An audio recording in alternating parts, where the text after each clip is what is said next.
नमस्कार, आप देख रहे हैं गुजरात की बात और मैं हूं आपके साथ रश्मि त्रिवेदी। तो आइए चर्चा करेंगे हम गुजरात में होने वाले कुछ अहम और बड़ी खबरों पर। तो सबसे पहले चर्चा करेंगे गुजरात लोकसभा चुनाव 2024 पर।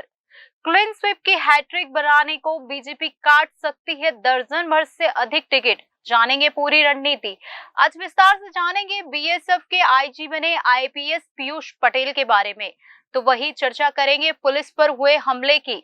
जी हां, गुजरात में गोमांस की बरामदगी पर भीड़ का पुलिस पर हुआ हमला। तो वही आगे चर्चा करेंगे लंदन में मृत मिला अहमदाबाद का युवक, हो सकती है आशंका आत्महत्या की। वही आगे बढ़ेंगे और चर्चा करेंगे गुजरात एचसी ने दहेज उत्पीड़न मामले पर सुनाया है बड़ा फैसला।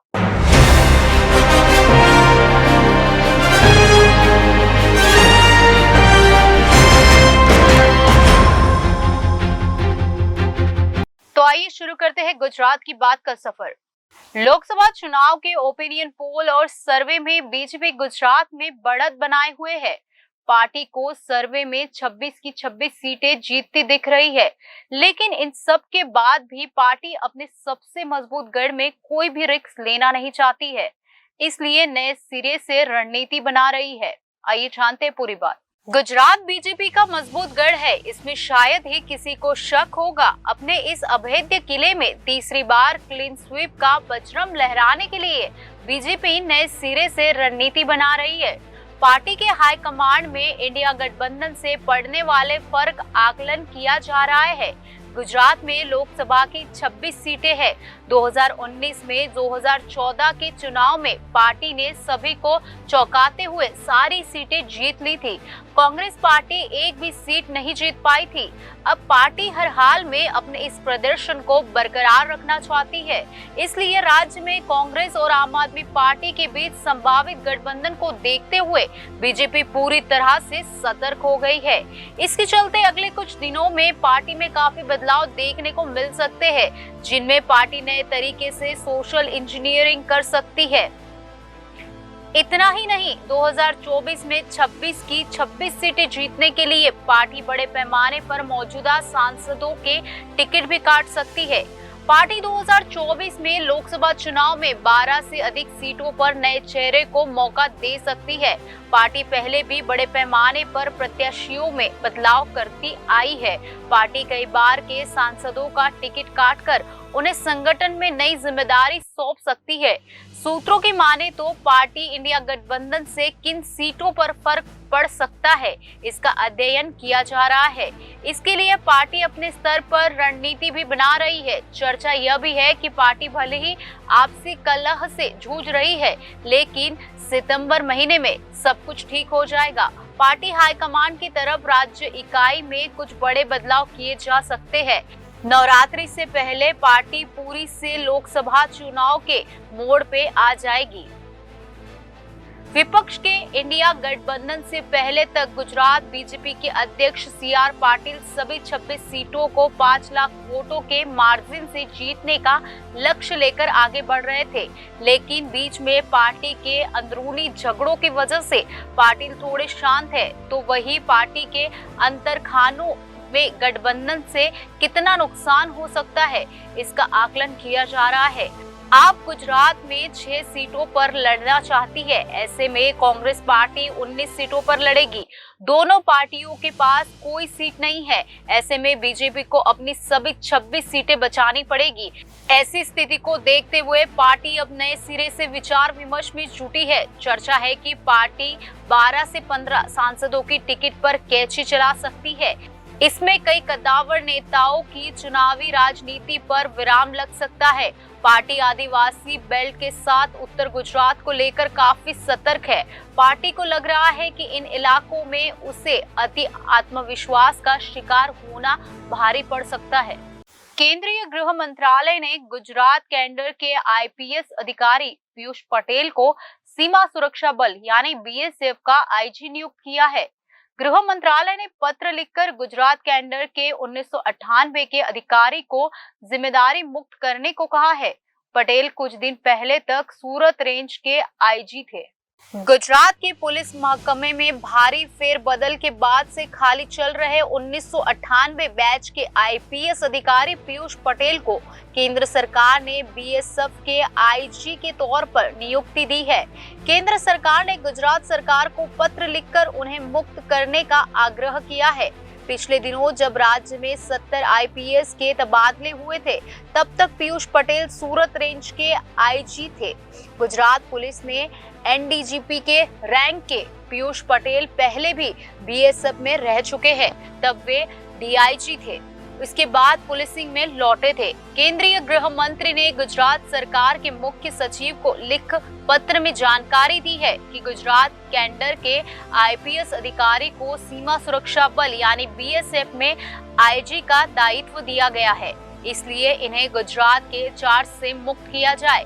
इस पत्र में लिखा है कि बीएसएफ में उनकी नियुक्ति डेप्यूटेशन के तौर पर होगी और उनका अधिकतम कार्यकाल 5 वर्ष का होगा। पत्र में 1998 से आईपीएस अधिकारी पीयूष पटेल से जल्द नई जिम्मेदारी संभालने के लिए कहा गया है। कुछ साल पहले पीयूष पटेल तब काफी चर्चा में आए थे जब सरकार ने उन्हें नर्मदा कैनाल पानी चोरी रोकने के लिए विशेष तौर पर राजकोट भेजा था। इस मोर्चे पर पीयूष पटेल ने काफी अच्छा काम किया था।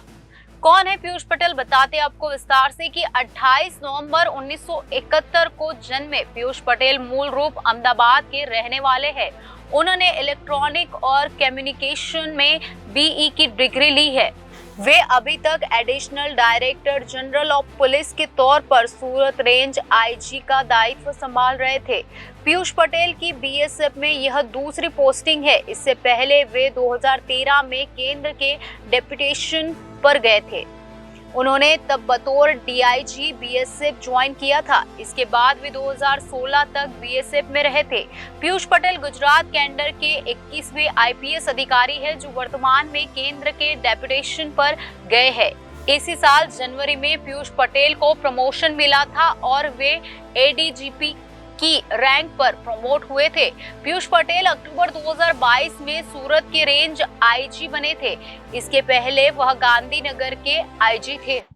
गुजरात के दाहोद जिले में वध के लिए ले जा रहे मवेशियों और गौमांस को जब्त करने छापेमारी के लिए पहुंची पुलिस बल पर भीड़ ने पथराव किया। पथराव में एक पुलिसकर्मी घायल हो गया और कुछ वाहन क्षतिग्रस्त हो गए। आइए बताते आपको पूरी बात। पुलिस निरीक्षक सीआर देसाई ने कहा कि रविवार रात देवगढ़ बैरैया शहर के कपड़ी मोहल्ले में 50 पुलिस कर्मियों की टीम पर छापेमारी के बाद भीड़ ने हमला कर दिया। उन्होंने बताया कि छापेमारी टीम ने 5 किलोग्राम गौमांस जब्त किया और वध किए जाने वाले 4 मवेशियों को बचाया। छापेमारी के बाद जब पुलिस टीम लौट रही थी तो 150 लोगों की भीड़ ने उन पर पथराव कर दिया। पथराव में एक सहायक उपनिरीक्षक को सिर में चोट लग गई है। इस मामले में 9 लोगों को गिरफ्तार किया गया है। दंगा, हत्या के प्रयास, सार्वजनिक संपत्ति को नुकसान पहुंचाने और अन्य अपराधों के लिए 20 नामजद आरोपितों और 130 अज्ञात व्यक्तियों के खिलाफ प्राथमिकी दर्ज की गई है। छापेमारी के बाद जब पुलिस टीम लौट रही थी तो 150 लोगों की भीड़ ने उन पर पथराव कर दिया। पिछले 9 महीने से एक छात्र वीजा पर ब्रिटेन में पढ़ाई कर रहा था। अहमदाबाद के कुश पटेल को लंदन ब्रिज इलाके के पास मृत पाया गया। अधिकारियों को आत्महत्या का संदेह है क्योंकि उनकी मौत के आसपास की परिस्थितियां संदिग्ध बनी हुई है। कानून प्रवर्तन सूत्रों के अनुसार पटेल के लापता होने की सूचना उनके दोस्तों ने वेम्बली पुलिस को दी थी। सीसीटीवी फुटेज और उनके फोन के लास्ट ट्रेस लोकेशन के आधार पर अधिकारियों को पता चला कि उनका फोन लंदन ब्रिज के आसपास है। 10 दिनों की खोज के बाद पटेल का शव लंदन ब्रिज क्षेत्र के पास मिला। डीएनए टेस्ट के जरिए पहचान की गई। पटेल लगभग 9 महीने पहले 2022 में एक यूनिवर्सिटी में बिजनेस मैनेजमेंट कोर्स करने के लिए लंदन गए थे। उन्हें कई कठिनाइयों का सामना करना पड़ा जिसमें वित्तीय संघर्ष भी शामिल था। उन्हें अपने कॉलेज की फीस का भुगतान करने में परेशानियों का सामना करना पड़ रहा था। हालांकि भारत में उनके परिवार ने एजुकेशन लोन के लिए कोशिश की, लेकिन इसमें कई जटिलता थी। इसके अलावा उनकी एजुकेशन जर्नी वर्क परमिट की कमी के कारण बाधित हुई। एक सलाहकार को नियुक्त करने और भुगतान करने सहित उनके परिवार के ठोस प्रयासों के बावजूद वर्क परमिट हासिल करने का मुद्दा अनसुलझा रहा। पटेल ने खुद को वित्तीय और करियर से संबंधित तनाव के बोझ से दबा हुआ पाया, जिसके बारे में पुलिस का मानना है कि इन सब से परेशान होकर पटेल ने आत्महत्या कर ली।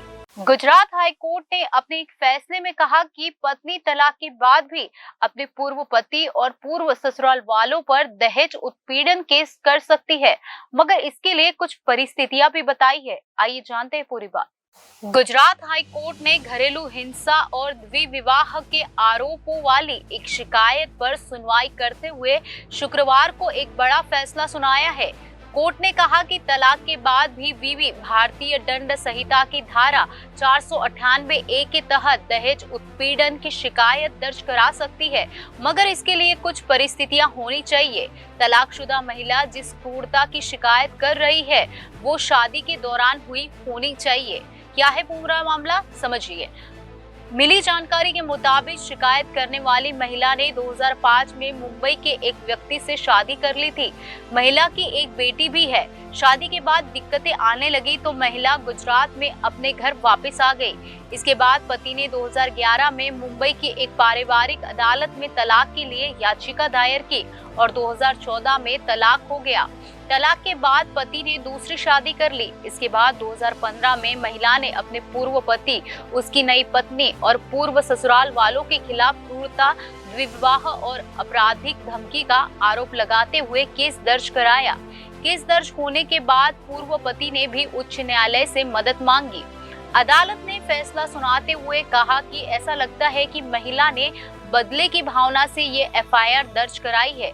पत्नी द्वारा की गई शिकायत में कहीं ये बातें सामने नहीं आती है कि उसके पूर्व पति या ससुराल वालों ने शादी बरकरार रखने के दौरान उत्पीड़न किया है। ऐसे में केवल एफआईआर के आधार पर जांच के आदेश देना अदालत की प्रक्रिया का दुरुपयोग होगा। अदालत ने अपने फैसले में यह स्पष्ट कर दिया कि तलाक के बाद की घटनाओं पर भारतीय दंड संहिता की धारा 498A लागू नहीं होता है। तो गुजरात की बात में आज बस इतना ही। आने वाली सभी खबरों के लिए आप जुड़े रहिए जनादेश न्यूज के साथ।